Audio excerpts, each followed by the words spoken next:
some of them back. As many as we can get, we're bringing them back to this country. That's how we're holding them accountable and locking them up for as long as we humanly can lock them up. And Director Patel, our National Security Division, have been working tirelessly on that. We have entire units working on that. I think the most Do you feel like you've made better strides than we saw over the last 4 years? We have made incredible strides. I'm sorry, I don't have the statistics in front of me, but yes, we have made, I would love to get those from you. I want to make sure that we are doing that. I also obviously have worked diligently alongside Senator Blackburn and so many others to put the proper guardrails in place when it comes to social media to prevent these things from happening to our children, allowing them to still thrive online, but knowing the threats that are out there, it is incumbent upon us to actually do something about it. So I hope that those different pieces of legislation that would help keep kids safe, help give you additional tools, I hope that this body and ultimately Congress will take those up. Can I add something to that? Yeah, sure. That parents also, I always say your child has no right to privacy on the internet, and parents need to monitor what their kids are doing. Now, we all know that even elementary kids, school kids, so many of them have cell phones because they're at school, they're latchkey kids, they're riding the bus home. So many children have cell phones, but parents, you have to monitor. There are safeguards you can put on the phone, but you have to monitor what your kids are doing on the internet. I do think that there is some accountability that needs to be held even with social media providers. Absolutely. Because I know that, for instance, we had a judiciary subcommittee hearing where we heard from parent after parent whose child had, bought something online that they thought to be maybe a different type of drug. It was laced with fentanyl. They died. If that was happening on a storefront and a small business in America, we would shut that storefront down. We must do more to hold not only the bad actors online, but also the people who allow it to happen accountable. And I hope that you'll commit to work with me on that. I wholeheartedly agree. Thank you. So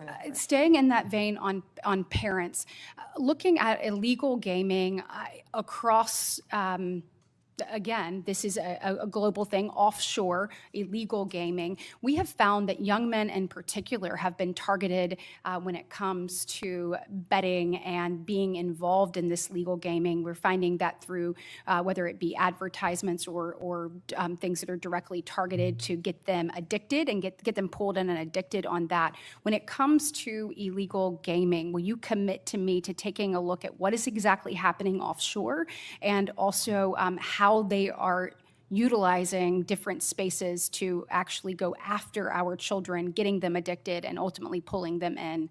Certainly, and I'm also sure the FBI would welcome working with you. Wonderful. And then last but not least on that same vein, and you touched on it earlier when one of my colleagues asked you about this, but vaping. So if you're a parent and you're sitting here looking, Chinese vapes have, this is a real issue. You spoke a little bit about what you are worried will come next in this space. What are you doing to get to the bottom of that? And how are we going to make sure that these don't infiltrate our markets and ultimately don't end up in the hands of our children? What we've been doing is we have been going around this country and we have been raiding these vape shops that are carrying these illegal drugs and shutting them down. And that's what Senator Kennedy and I were in Illinois doing. We were announcing that arrest. It was a massive arrest of illegal vapes from China, mainly coming in through China, laced with THC. Back to the, I was just saying, back to the child predators. Since January 20th, we have made 2,580 child exploitation cases, Senator Britt. That was the number I was trying to get my hands on. Wow. And that's 250 more than last year. Will you commit to continuing to go after these unregulated products and particularly make sure that they are not in the hands of our children? Yeah, and Senator Britt, we need to do that because it's targeting our children. Yes, absolutely. Thank you very much. Today is obviously the second anniversary of the horrific attacks on October 7th. And this morning I had an opportunity to listen to stories of some individuals that had been held hostage, some of the families that will never get their loved ones back, and some that are hoping that there is a resolution soon and they once again get to embrace their family member that they have not seen in over 700 days. It was a reminder of, one of them said, I can breathe, but I can't live. until this is resolved. And we know, in addition to this horror and nightmare that they have been living for the past 2 years, we have seen a rise in anti-Semitism here on our soil. When we said never again actually has to mean never again. And I know that you and I spoke about this briefly when you were in front of this committee, but can you talk to me about the work that DOJ is doing to combat that rise in anti-Semitism and to hold offenders of that, to hold them accountable? And Senator Britt, thank you for again bringing up that today is the 2nd anniversary of that horrific attack on Israel. Donald Trump is the greatest peace president of our lifetime, probably in our history. And if anyone can resolve this, it will be Donald Trump. I've also met with many of the families of the hostages and of those who have lost loved ones. We are combating anti-Semitism throughout this country, not only through my Civil Rights Division, and we haven't really talked about Harmeet Dillon a lot today, but Harmeet Dillon runs our Civil Rights Division, and she is working with Leo Terrell, and they are combating anti-Semitism around this country. We have an anti-Semitism task force that we're forming. Do you mind getting me an update on the progress that that task force has made, please? Sure. Okay, thank you. And last, in my last remaining minute, certainly appreciate the work that you're doing. I know my colleague, Senator Lee, already asked you about the attacks on ICE officers. Thank you for working to keep our federal agents safe, federal law enforcement safe. So thank you for the work that you're doing there. I do want to just talk a little bit about crime in American cities. We had a horrific event occur in Montgomery, Alabama over the weekend, and 14 people, 2 people are no longer with us, and 12 people injured. My heart breaks for every one of the victims and their families and the community at large. I'd like to know a little bit about your interagency work and talk to me about things that you find, because we have to find solutions in this space. This cannot keep happening. And what are you seeing that is, your biggest success stories and your biggest challenges you have to working to try to resolve crime throughout the country? Well, right now, the biggest challenge is that the federal government is shut down, but we're not letting that become a challenge because all of our agents are working tirelessly. And I get almost real-time updates from my agencies, Rob Sakata, who's the Deputy Director of ATF, Kash Patel and Dan Bongino at FBI, Terry Cole, at DEA, Gadi Serralta with our U.S. Marshals, and all of our great team of lawyers. And we are working nonstop to combat crime. That's Donald Trump's only directive to me, is to make America safe again. And that's what we're going to do in this country, Senator Britt. Well, thank you for your commitment and any best practices you have or ways that you have found to tackle challenges that are effective. Please let us know. We certainly want to see every community across our state and our country safe, and we appreciate yours and President Trump's commitment to doing that. Thank you, Senator. Thank you, Senator Britt. And I will just say thank you to our witness, who has been sitting here for now for 4.5 hours without a break, I think maybe a little bit under the weather. And you have outlasted pretty much everyone here but Senator Britt and myself. So thank you for being here today. I'm in good company. Well, certainly coming in behind someone as strong and as passionate and as committed to doing the right thing and to justice. When you served as Attorney General in Florida, that was certainly a high bar that you set, and I was honored to come in after you as the Attorney General. You've touched on so many of the issues that you fought for in Florida that you are still fighting for now here in Washington, and whether that is protecting our children, protecting our law enforcement officers, protecting the rule of law. All of these things, your experiences, both personal and professional, are playing into how you are standing strong for what this country was built on in this role. And I, for one, am proud not only to be here as a United States Senator, the most junior member of this committee, but to be here and working in Washington right now with the honor of serving as a senator and watching this administration, and certainly you, bring this country back to its bearing, that we are a nation that is a government for the people, with the consent of the governed, And if we are going to protect life, liberty, and their opportunity to pursue happiness, we have to guarantee safety. It has to be a mission. And that starts in our communities and our states. And I think what people are missing is the federal government has a set of laws that it is working within federal jurisdiction, that it is incumbent upon them to execute and enforce within the states. And I'm watching what has happened around this nation as a result of what has happened under the Biden administration and what they allowed to happen purposefully, whether that was rogue prosecutors, defunding police, decriminalizing crime, allowing juveniles to run rampant with no accountability, revolving jailhouse door, no respect for the rule of law. It goes on and on and on.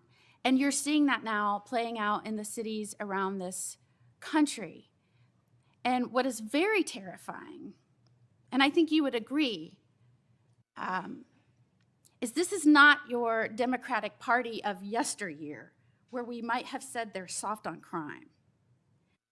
This is now a Democratic Party who is offering support for and encouraging obstructionist behavior, threats of violence against law enforcement.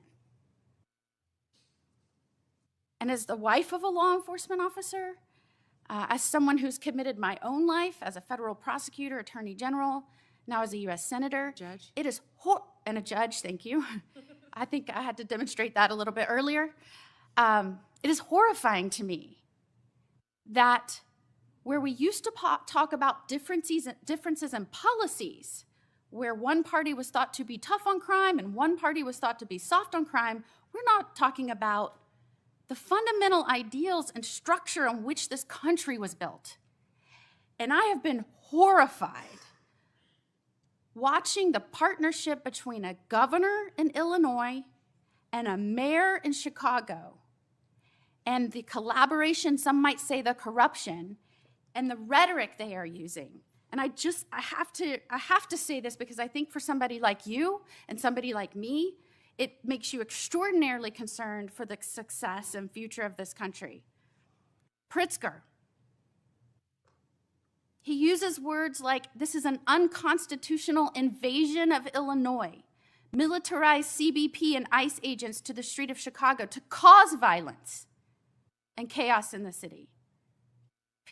And I quote, Pritzker, people are getting detained, they're getting arrested, US citizens, making it a war zone. Pritzker, it's a war zone, and they are using tear gas and chemical agents at peaceful protesters. Pritzker, they are waging war on our people. Pritzker, we must now start calling this what it is, Trump's invasion. Not to be outdone, though, by Johnson, who says that, and I quote, law enforcement is a sickness. We have a rogue, reckless group of heavily armed mass individuals roaming throughout our city. Johnson, ICE lies and people die.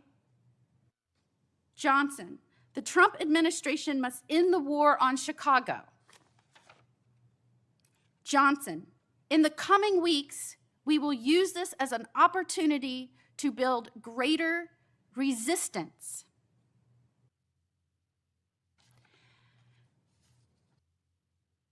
I am wondering if Pritzker and Johnson understand that there are federal laws that criminalize inciting violence against law enforcement and federal agents. I am wondering if they are concerned at all about what their speech is doing and the danger it's putting not only federal agents in, that, by the way, swore an oath to protect other people, but the danger it's putting the citizens of their community in. Anytime you start pitting your own people against their own government, a government is only there at its core to protect rights and the safety of its people.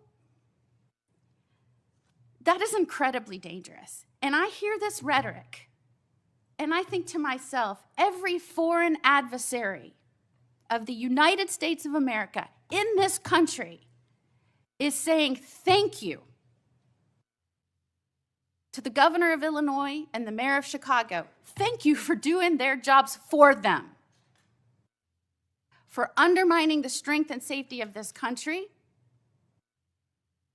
and for gaslighting the American people as we are trying to shore up the stability of our communities. And that puts you in such a remarkable, important position right now. You are the top law enforcement official in this country. And you have a responsibility to call out this rhetoric. And when it violates and crosses over from free speech into inciting violence, we have to call that out. We have to remind the American people that we are dealing with the aftermath of millions of undocumented allowed to flood into this country. I know because I litigated it and I fought against it. And when I had to get through litigation documents that showed their plan was to step back and let the border be overrun, when nobody believed that was happening, it was people like us that said, this is happening. They're allowing our country to be overrun. They're allowing, through rogue prosecutors and an undermining and demoralization of law enforcement, for our cities to fall prey to criminals. They are allowing this to happen.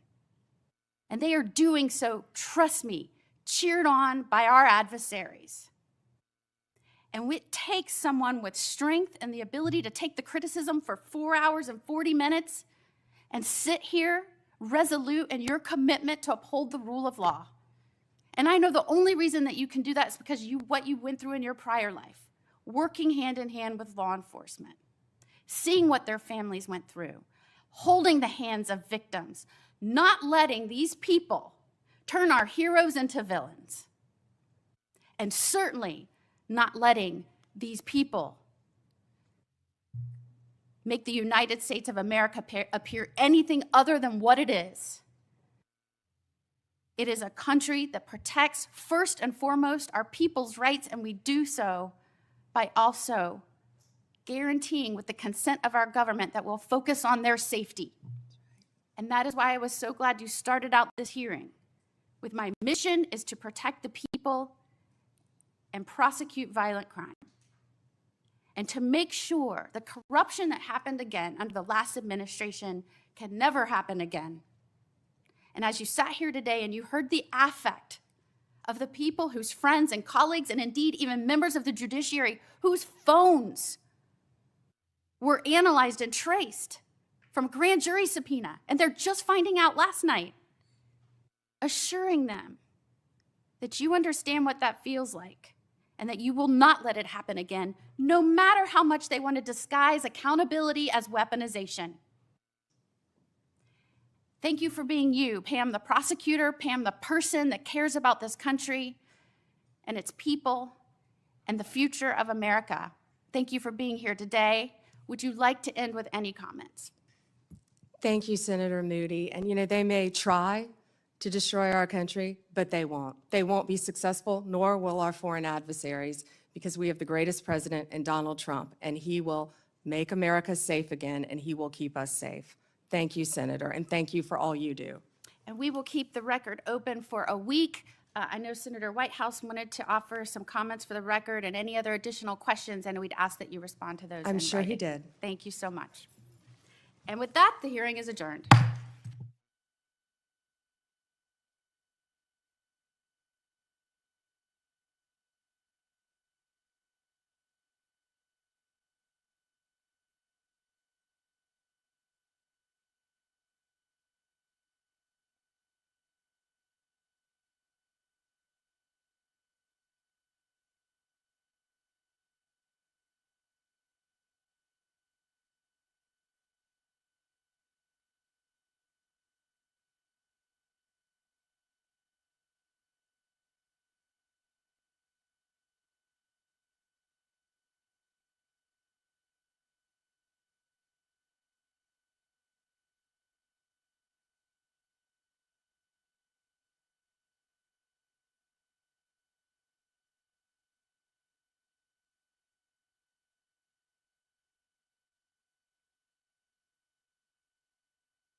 This is the second anniversary of Hamas invading the sovereign state of Israel. Yesterday, I had some Palestinian advocates talk to me about the number of people being killed. I like to remind them there wouldn't be one death if there hadn't been this invasion of the sovereign state of Israel by what happened 2 years ago today. Attorney General Bondi, since your confirmation, you've now had the opportunity to face the federal bureaucracy that you must reform to better serve the American people. As I said to Director Patel, your charter is no simple task. When you arrived, you were left with the Justice Department free fall. Senate Democrats have denied your leadership personnel. We haven't been able to confirm your Assistant Attorney General for Congressional Affairs. It's now been 7 months. All the while, Democrats complain that they can't get answers from the Office of Ledge Affairs. They have blocked the confirmation of that person. Since your confirmation, you've taken steps to institute needed reforms. Under your leadership, the Justice Department has cut funding to politicize programs to reinvest in core policing activities. Focusing on crime and getting tough on criminals is a welcome change from 4 years of Biden administration soft on crime policies. During the Biden administration, the Justice Department failed to collect billions of dollars in criminal fines and penalties from corporate offenders. That's money should have been placed in the Crime Victims Fund, and much of the money of the past administration did collect went to the Justice Department slush funds instead of aiding victims of criminals and violent activity. My Democratic colleagues have shared concerns about funding agency and law enforcement, but generally haven't supported funding programs. Under the Democrat leadership, the COPS reauthorization was held over in committee at least 8 times before the 118th Congress concluded. It never received a vote in this committee. More recently, Democrats have refused to support fundamental Justice Department programs like Protect Safe Neighborhoods. And last week, Democrats again blocked most of the Police Week bills from passing the Senate, even though they passed out of this committee unanimously. In contrast to these indefensible positions, the judiciary provisions in the Republican reconciliation bill made hundreds of millions of dollars available to the Justice Department to combat crime. Attorney General Bondi, you've also created task force to attack the problems left by your predecessor. You've created a team to review the overwhelming evidence of political weaponization by federal law enforcement, including the discredited Crossfire Hurricane investigations. Your weaponization working group has worked with my staff to bring forward resolutions for whistleblowers, and I commend you and your staff efforts to find solutions for these patriots. I understand the task force to eradicate anti-Christian bias has done an investigation in how the Biden administration weaponized the government against people of faith. I look forward to your next report on that subject. Now, you've also shuttered a certain task force that was a stain on this country, the Foreign Influence Task Force. Democrats have cried about closing this misleadingly named unit. The task force was involved in undermining my and Senator Johnson's Biden family investigation. Instead of rooting out foreign influence, the task force became a political weapon. And speaking of political weapons, I'm now going to address examples of political weaponization in the previous administration. Most recently, I and Senator Johnson made public information relating to Arctic frost, expansive targeting of Republicans, and on Monday, just yesterday, because of our investigative work, the FBI disclosed that the Biden administration used Arctic frost to target Republican senators, including several senators on this very committee. This is an outrage, an unconstitutional breach, and ought to be immediately addressed by you and Director Patel. It's also a clear example of why the Justice Department has had to fire personnel who you hear Democrats defending. While on the taxpayer's dime, these now fired employees not only weaponized law enforcement, but some of them also retaliated against patriotic whistleblowers. These are indefensible acts. Now I've obtained additional weaponization records thanks to brave whistleblowers that predate Arctic frost. I've obtained documents created by then Supervisory Special Agent Tebow, dated March 2, 2017. The title of this document is quote unquote Trump, and it appears to relate to matters different than Crossfire Hurricane.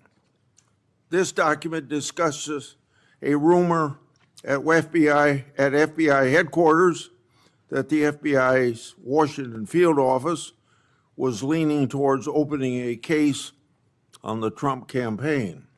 Tebow noted they weren't close to opening an investigation, but did say this, quote, "What are we doing? Aggressively seeking out open source information, human intelligence info that could predicate a case," end of quote.